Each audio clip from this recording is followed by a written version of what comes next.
Good afternoon, everyone. Thank you so much for coming to our second session of the day. My name is Caroline Wu. I'm Director of Research at Placer, and I'm also going to be your MC for today. So we have a very exciting panel ahead of us, Retail Real Estate in 2025, Navigating Challenges and Seizing Opportunities. So we're going to be talking about some of the owner-operators here, talk about some of the key challenges and opportunities we see for 2025. This will be moderated by our very own Ben Witten. And here we have the panelists. We have Erica Aylward. She's the VP of Data and Research for Jamestown. We have Michael Poulin. He's our VP of National Accounts at Shopcore Properties. Next, we have Daniel Radek, President of First Washington Realty, and Ben Witten, who is Head of Real Estate at Placer, who will be our moderator for today. So let's give a round of applause to everyone.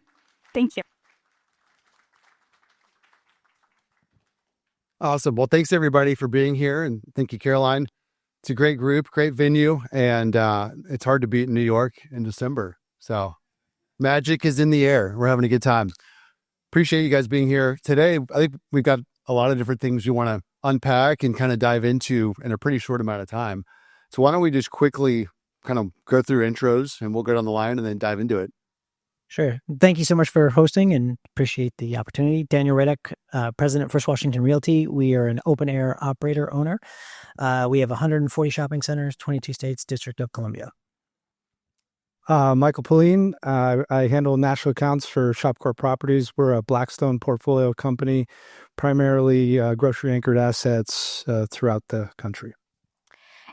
Thank you for having me today, Ben. I'm Erica Aylward. I'm Vice President of Data and Consumer Research for Jamestown Properties. We're a global real estate company headquartered in Atlanta. We're known for a lot of our innovative mixed-use adaptive reuse projects like Ponce City Market and Chelsea Market here in New York.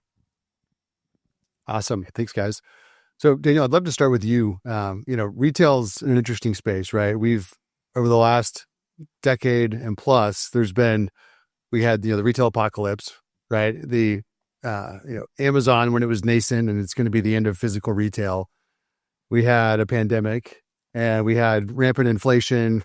Consumer that's been dealing with elevated cost of borrowing and purchasing price and what have you. I'm curious from your perspective, kind of where do you see the retail environment where we sit today? Sure. It is great to no longer be the four-letter dirty word that retail was for many, many years. I think if you look back sort of from the GFC and the prior 14 or past 15 years, you've seen about 83% growth in retail sales. You've seen growth in the U.S. economy of about 28%, growth in the U.S. population of 9.5%, and growth in shopping center GLA of 6.6%. So when you look at that, that's a 12.5 times growth in demand vis-a-vis supply. So those are very good dynamics. And I think, when you look at that's very helpful from a tailwind perspective. Nationally, if you look, vacancies are down, asking rents are up. We are obviously observing that in our portfolio as well. So, operating fundamentals are pretty solid. You have a lot of retailer demand, good velocity, double-digit rent growth. So from that operating perspective, retail stands in a pretty strong space. When you look at it from a sort of owner or investor standpoint, cap rates during the aforementioned pandemic really plummeted for industrial multi, whereas retail obviously didn't really see cap rates move all that much. And now that you've seen sort of a reversion to the mean, retail actually looks really positive from an investment standpoint. And in fact, if you look at the 4Q PRIA investor survey, retail is the expected highest return over the next 4 years. So, I think retail sits in a very good position now, and investors, looking to invest in the space, and certainly retailers looking to lease. It's a very positive environment. What about the integration of online and offline? How do you see to the group, omni-channel continuing to interact with physical retail spaces? Sure. So I think that the omni-channel experience, as Alicia kind of alluded to at the beginning of the event, is really crucial right now. I think that it's no longer about the consumer's loyalty to a brand, but more so the brand's loyalty to a consumer. And I think that really speaks through the omni-channel experience. I think you need to have, cohesive pricing, a really cohesive marketing strategy, right? And I think it all kind of streamlines together, and those that are doing that are the winners right now. Just to add to that and sort of, what Dan was saying, if you go back 10 years, there was virtually no fulfillment from store. It was maybe 2%. And now it's upwards of a third by some estimates. And so I think that, if you went back 10 years ago, there was this mantra that, the physical store was going to lose, its value with the proliferation of more and more e-commerce, when I think there's been a paradigm shift and that people are recognizing that the store is actually going to be one of the largest beneficiaries of growing e-commerce. And we're seeing that, with more and more delivery coming from the store. We're seeing that with retailers like Walmart adding, market fulfillment centers next to their stores, and Target delivering more and more from their stores. And I think that's sort of accelerated as you've seen people move from desktop to mobile. We're starting to see more and more delivery coming from the store. And I just think that that's going to continue. Now, we're going to get to 50%. I don't know. But I can tell you this, that you can certainly deliver from a store a lot faster than you can from any industrial space. And consumers seemingly, want to get their stuff faster, not slower. And so there's a huge advantage to the store. One thing I'll just quickly add to that is that, I also think that the in-store pickup is also a great add-on to what you're saying, because, I think there's like 25-30% of Targets, is happening in store because of online ordering. So I think that, they're definitely generating a lot of people in the store naturally. And I know even myself, you go to pick something up, you forget something, you're going to go right in the store, and they're generating more. And the return's a lot easier too. Right. Yeah, I think the consumer experiences, they want it when they want it, where they want it, how they want it. So the retailer is responding to the consumer pull-through. Amazon has trained us to basically want everything today, same-day delivery. So all other retailers have to keep up. And so retailers are getting innovative into how to respond to that. I think from a retail perspective, as you guys have noted, in-store fulfillment targets 97% between the 30% that folks pick up, and then obviously those who shop there. It is the last mile. And for most retailers, set aside the largest, the Amazons of the world, the Walmarts, where they can afford to have a large warehouse infrastructure, most retailers can't. And so that is the last mile. And to Michael's point, it is more convenient, it is faster, and it is cheaper for the retailer to deliver from that location. And there's benefits, obviously, on the return. So, handling that return is very expensive. The other piece, in addition to just cost, so if the consumer is willing to bear the cost to come to your store and pick it up, you've saved on that delivery charge, but you also control that interaction. And that's obviously a very, very important piece to the consumer experience. And if you've disintermediated that with a third party, they may do a good job, they may not do a good job, and that reflects poorly on your brand if they don't. So being able to control that interaction, and then plus potential upsells, yada, yada. So, omni-channel is the way of the future, and it will keep growing from our perspective. Yeah, I mean, to your point with reverse logistics, you get the inventory back, it might be out of season, it might be damaged, right? It's like, then what do you do with it? And not to mention just the shipping cost, the loss in inventory or obsolete inventory that happens from that. I'm curious, this is a little bit off script. It might be a taboo question because I know we've got owners and we've got retailers and restaurants in the room. But I'm curious, how do you think about balancing the supply chain impact that a market dominant store has? As you think about the way that property owners and tenants work together and how you structure deals and what have you? I'll field it to clarify. Is this a merchandising question? In other words, do you go with the large national who can fulfill? Yeah. Do you capture some of the halo effect? Yeah. Oh, for sure. There's definitely a halo effect that happens from a retailer perspective, and ICSC's put out this study called the halo effect, which shows the net benefit both to online and to the physical store by having that physical presence. And then if you don't have that physical presence, their online sales suffer. So there's definitely a positive halo effect that occurs. I'm sure we've all seen it. Yeah, we actually did a study on the halo effect, and we did see a lift of 10 to 13%. I think that ultimately it really depends on the retailer, the type of retailer as well, to see that benefit. But certainly there is a halo effect for sure. Yeah, the only thing I'll add there is, I think to a certain point, we make the majority of our money on shop space. That's really what it is. And at the end of the day, the shops really depend on traffic to the center. And so, it's nice to have anchors who are able to fulfill from store and generate sales. But at the end of the day, our shop tenants need shoppers at the shopping center, and they need traffic. And so, there has to be a balance, right? You certainly wouldn't want, too much fulfillment, online fulfillment coming out of your shopping center. But, to Dan's point, I think that, there's this sort of balance and meeting the shopper.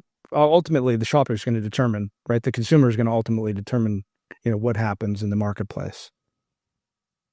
Yeah, absolutely. I follow you. It's all about what the consumer wants. Take a play out of Amazon's book. If you're consumer centric, you're going to win, right? So as we think about location intelligence, Erica, I'd love to start with you.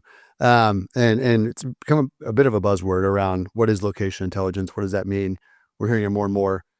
At Jamestown and across your portfolio, how do you think about location intelligence, and how is it influencing how you manage and invest in your portfolio?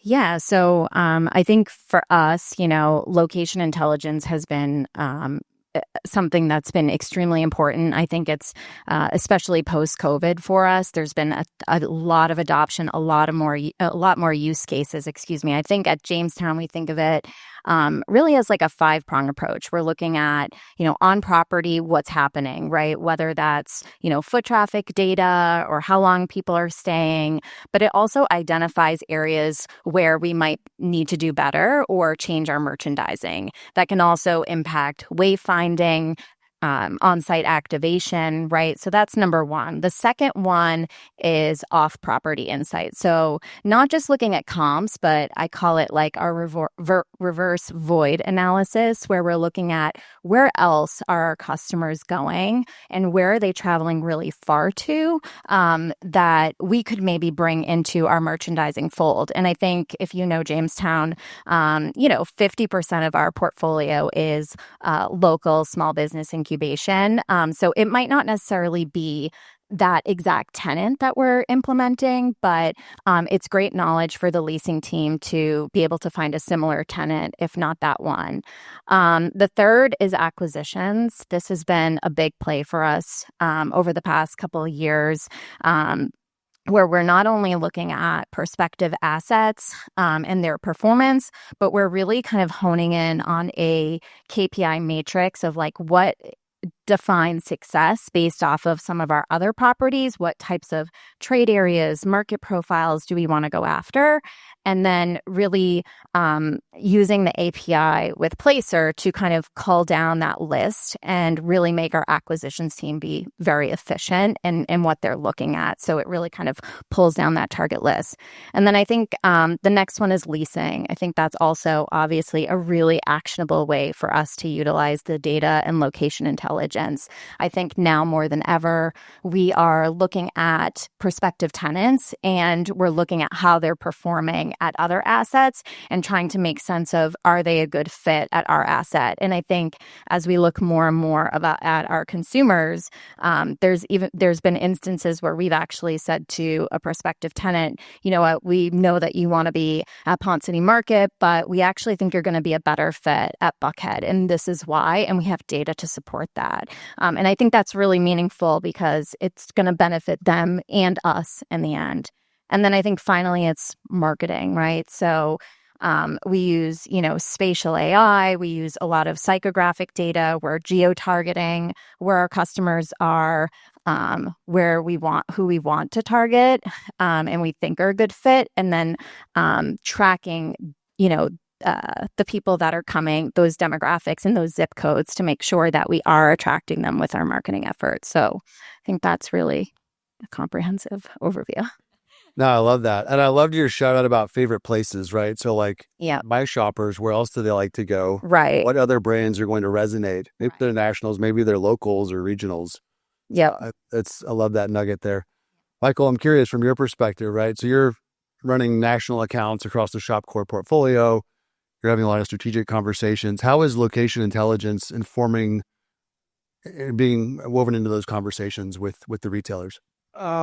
Well, it's really been invaluable, especially with a product like Placer. I'll give it a little plug, because, it ages in reverse. I think one of the great things, I'll date myself. We were early adopters with Placer.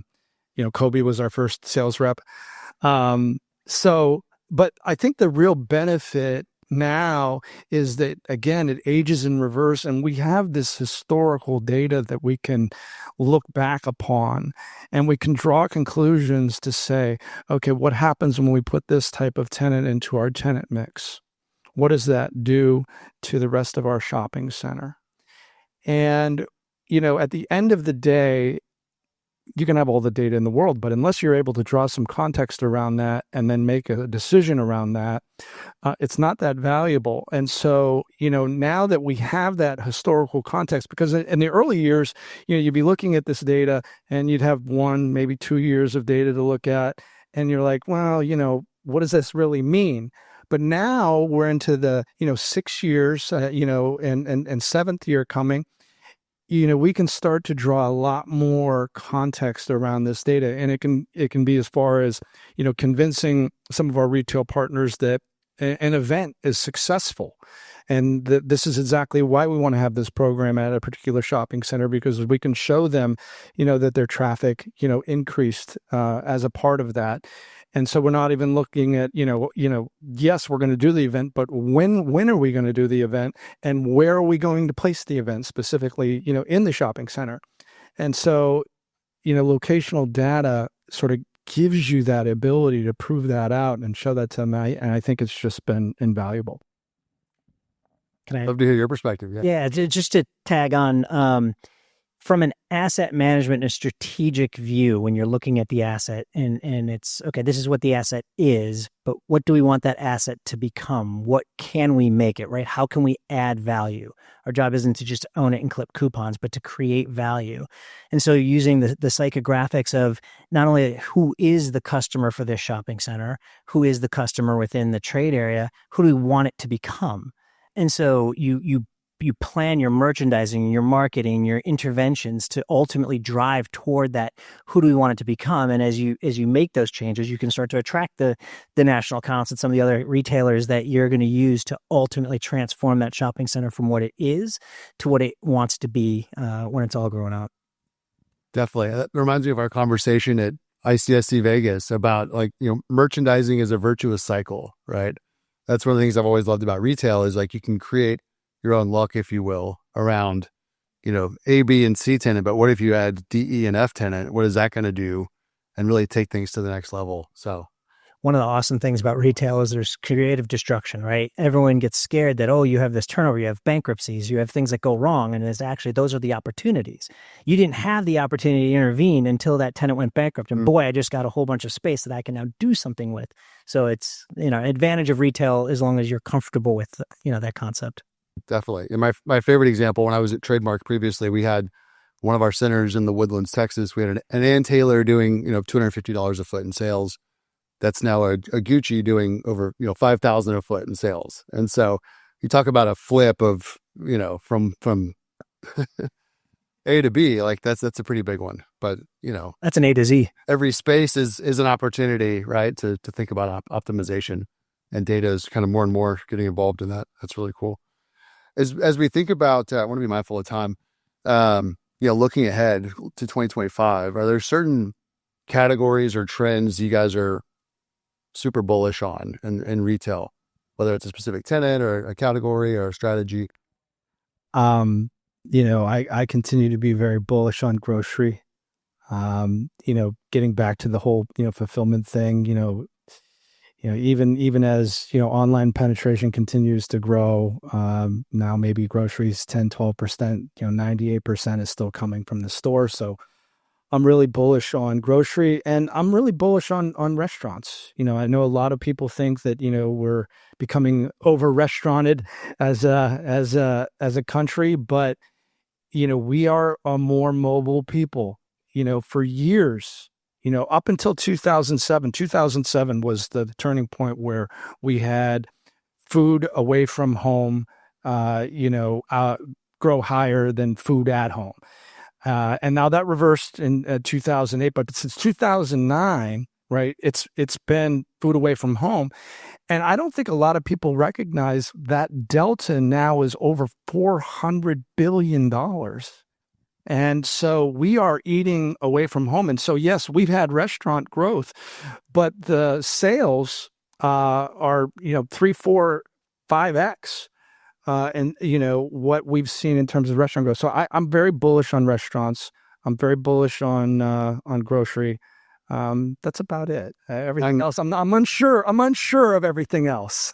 On grocery, are there specific value or premium or ethnic grocers that I love ethnic grocers, and that's just demographics. When you look at the demographic growth of America, 50% of all of our growth has come from the Hispanic cohort. Asians has been 20%. And so, when you're seeing grocery stores out on the West Coast like Northgate Gonzalez or Vallarta, just doing great numbers, or, Super H Mart, in some markets doing well. I'm really excited about ethnic grocery. Absolutely. Yeah, I would to ride on your coattails here. I think grocery we're definitely very bullish on. I mean, we're known for, our mixed use properties, but I think that's a big one. I actually think on the restaurant front, I think one of the challenges we've faced is with return to office and lunchtime traffic. So I think while I agree with what you're saying, I think there's a fine balance we're trying to walk with restaurant growth and more fast casual to meet the needs of, consumers during the day. But I think, but otherwise, yes. Well, they're just getting it delivered to their house. Right. Yeah. Right. Right. But restaurants staying open and getting the foot traffic and things like that. So I definitely think grocery for us as well is definitely a big area. So a long-term trend that's been happening for decades and is likely to continue is the increased prominence of value retailing. So if as a proxy, if you look at mall occupancy in 2017 and then look at it at the end of last year, and you look at open air at the same time period, both were roughly 93% in 2017. Fast forward to, again, the end of last year, open air was slightly higher, 93.1, and mall was at 87.5.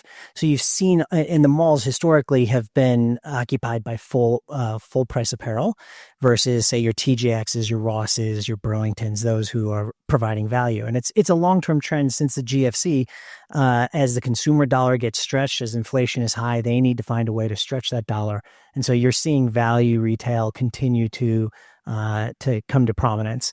You're also seeing, folks like Macy's and Nordstrom, who would have been a mall sort of tenant. Their growth is all coming in the open air sector, Market by Macy's and the Nordy Rack. So you're seeing that migration to piggyback off the daytime traffic. Thank you, Placer, for this stat. We looked at our data, and the lunchtime hour traffic has increased 33% post the pandemic, And it's because you have work from home. Hybrid work is here. It's here to stay. And so a lot of consumers are going to get their salad or their lunch. And look, it's a great point that he brings up with format, because the open air format lends itself, better for e-commerce, because you can do, buy online, pick up in store, or, even pick up in the parking lot a lot easier than you can in a mall format. And you're closer to the community. You're closer to the end consumer. And at the end of the day, let's face it, people generally don't want to travel that far from home. And so I think what Macy's is finding out when they put these Market by Macy's, close to their customer, people go in there and buy their stuff, but if it's 40 miles away, they might get them once a year or twice a year. So it's a great point. Just to say on restaurants, definitely bullish on restaurants for sure. 33% of our leasing is restaurants. It's been kicking up over time. Not surprising. Pandemic, people locked up. They want experiences. We are human creatures. We like interacting with other people. It's harder to have a meal online than it is in person. So restaurants definitely pick up, and it gets you some of the local flavor, right? So when you talk about tenancy and opportunity to introduce merchandising mix, you can go for a local restaurateur who's done one or two, who has a good concept, who has backing, and really sort of plays to what the community's looking for. So like we have this Bamboo Pennies in Kansas City, local restaurateur has two. We opened a third in that area, and they're doing well. And it really plays to the local community. Love that. Yeah, I'd say one thing I'm super bullish on, looking at just census data and business formation. If you look at the retail trade category, we're basically 2 to 3 times the level that we were at pre-COVID. And so in a lot of ways, I think remote work and just kind of the shakeup in the economy has enabled a lot of people to be entrepreneurs and start businesses. And, all those businesses will not make it, but a significant portion will. And I think to your point, Erica, about the Jamestown portfolio, each of your portfolios has a significant portion of locals and regionals, right? You factor the growing demand for quality space with relatively flat, supply, and the fundamentals seem very positive for the foreseeable future. So very exciting. Good stuff. Would love to open it to the group. We've got just a few minutes left. Open it up to Q&A. Right in the middle. All right, over here. I'll just yell at you guys from over here. It's a small room. Hey, David from the Seeker Group. First, Erica, wanted just to give you some kudos, because a lot of times when we work with our developer and our landlord clients, no one's defining good or establishing KPIs. And so wanted to just give you some love for that. Curious, because what we do is, define good and create a through line through redevelopment, remerchandising, leasing, marketing. Can you share a little bit more about the benefits that your leasing teams are experiencing with understanding, leveraging advanced tools, defining good, and how that's just creating any benefits for them? Sure. So I think there's a couple things that come to mind. I think, one of the first things we're looking at outside of location intelligence is sales data. So, keeping a very close eye on that with things rapidly evolving. We definitely are looking at, category analysis and how, that spans across our portfolio. We're even looking at, online spend as a proxy, right, to understand like where there might be opportunity in a market. Where there might be a void. I think for location intelligence wise, I think, like I said, looking at prospective assets more closely and how they're performing. So, whether that's, their foot traffic, but also, again, like who are they attracting to their stores, and does that fit into our merchandising mix? I think defining good, I think, again, outside of sales, we do a lot of testing and iterating. So, just like, companies are doing with tech, we're doing pop-ups, kiosks, trying to test them in our spaces, and doing more short-term deals before we actually, have them open at our properties. And that's been a great way for us to test the market with them, especially, where we do have a lot of locals. It does, it does require a bit more work. So yeah, those are some of the ways in which we do that. Awesome. We've got a couple questions up front here. We'll probably have time for just a few more. Any other questions, just so we can pass the mic? Yep. a couple. Okay.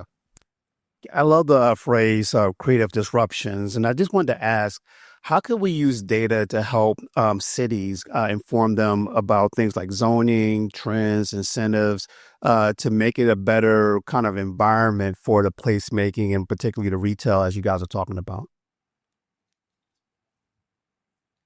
I think probably the best thing cities can do is to talk to the local developers and, bring them in and really get to know, what it is that they need. And, work with them, and looking at tools and use tools like Placer to really, let the data sort of drive the decision. And what do I mean by that? Well, a lot of cities and a lot of towns have very archaic zoning rules. I need to have X number of parking. I need to have, this kind of lighting. I need to have this. I need to have that. And, Placer can give you an answer that might be quite different. In some situations, maybe you don't need the parking, that is uniform, across the entire city. Maybe this is a place where you could do with less parking. Maybe you could allow this person to put an out parcel, in and generate more sales for the community and generate more revenue. And so I think it's really talking with the developers in the community and, using the data to help shape regulation. To piggyback on that, I think the Placer data does tell you where people are going, right? So you have really good foot traffic data. One of the biggest changes that you're going to see in technology probably over the next 10 years is changes in mobility, right? We've been talking about autonomous vehicles for a long, long time. The technology is there. They got to solve some regulation. You got to solve insurance, but ultimately it will come. And when it comes, the land use changes significantly. So to Michael's point, 3/4 of our total land square footage is a parking lot. And I guarantee you, if you go 20 years from now, that is going to change. It will probably flip. Maybe it'll be 50, maybe it'll be 75% suddenly becomes built environment. So the opportunity to change a city and to perhaps create housing, which is one of the great sort of shortages that most cities are struggling with, that's a huge opportunity to actually add to that, within a community. So I think just to that point, like you're seeing the savvy developers build parking garages with flat decks because they know those are going to be converted at a future date. You take ramps out, right? That becomes an office building. That becomes residential. And what's nice is today we can see the utilization, right? You can look on a Placer heat map and you can see, hey, is this area being utilized? And, I think that, when you do a deep dive into your community and various properties, and when you're looking at redevelopment, it's invaluable. I totally agree. And even with like EV parking and things like that, we've done a lot and used the Placer data to make sense of it as well. So I totally agree. Awesome. We got one more question here and then one in the back. Hi, I'm Stuart from Detroit. We manage apartments and office buildings and commercial spaces. What do you have to say about the media constantly barraging us with store closings? So back to my earlier comment, creative destruction, that literally is the lifeblood of retail, is you constantly get space back. And if you have a good location. So for us, when we're looking at a place like to buy an acquisition, we're going to own it over the long term. So what we want is good dirt. And what I mean by good dirt is you want dirt that no matter what happens, somebody wants to be there. It took Sears 100 years to go bankrupt. All retailers go bankrupt, but it took Sears 100 years. They were the Amazon of their day. They had the catalog offering, but they went bankrupt. So it doesn't frighten us as an owner and an operator. It's an opportunity. So yes, the media hypes it. It's a great thing to put out there and it gets publicity. But in the end, if you're a good operator, you actually look for some of that. And I don't wish ill on any retailer, but it's a natural life cycle, and eventually retailers die, and that's okay because you get the space back. You can put in a better tenant that's going to have more traffic. It's going to be better merchandise. They're going to pay more rent. They're going to be better credit, and they're going to provide something that the community wants. So net, it's just part of the natural life cycle. humble perspective. No, I couldn't agree more with what you're saying. I think from a merchandising perspective, for us, we really look at that as a huge opportunity. We typically go into a market looking to disrupt to some extent, right? Because we have a vision for the property and we're really strategic about our merchandising. So, while I totally agree, we don't wish on any retailers by any means, it definitely is more of an opportunity for us. Like, we acquired a property a couple of years ago in Buckhead, and it's, if you're not familiar with Buckhead in Atlanta, it's a luxury market, right? But we really had a vision and we spoke to the community where they felt like it was less approachable. And so over time, we re-merchandised the asset and was very strategic about more contemporary. We still kept some high end, but it has reaped benefits for us and, created more of a community feel and that local feel to it. So I do see it more as an opportunity than anything else, for the most part, all things considered. All the way back. Last question.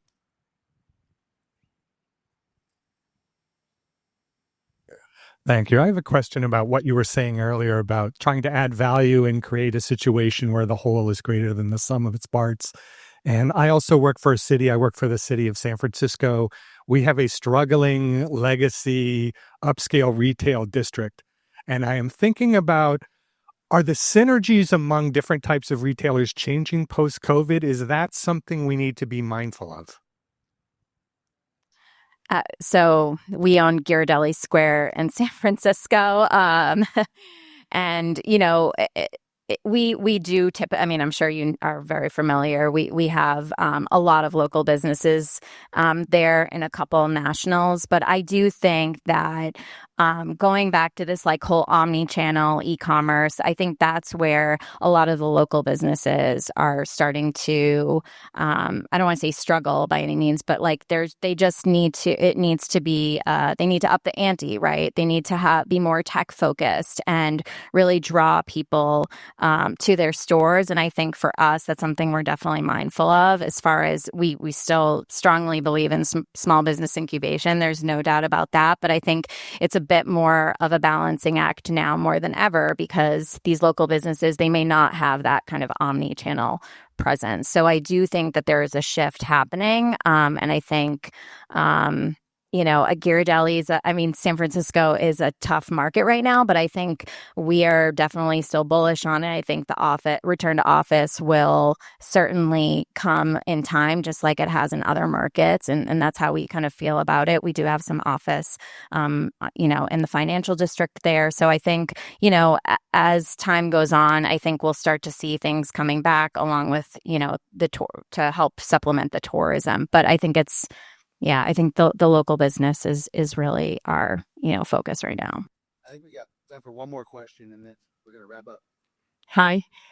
So I have two things. Speaking about the local businesses, so have any of you all started trying to encourage or help your local businesses with live selling in the stores? So I'm experimenting with that now, getting them to, this is a huge thing in China and Asia. And I just asked the Meta lady, and she said they tried it and it failed, but they're going to try it again.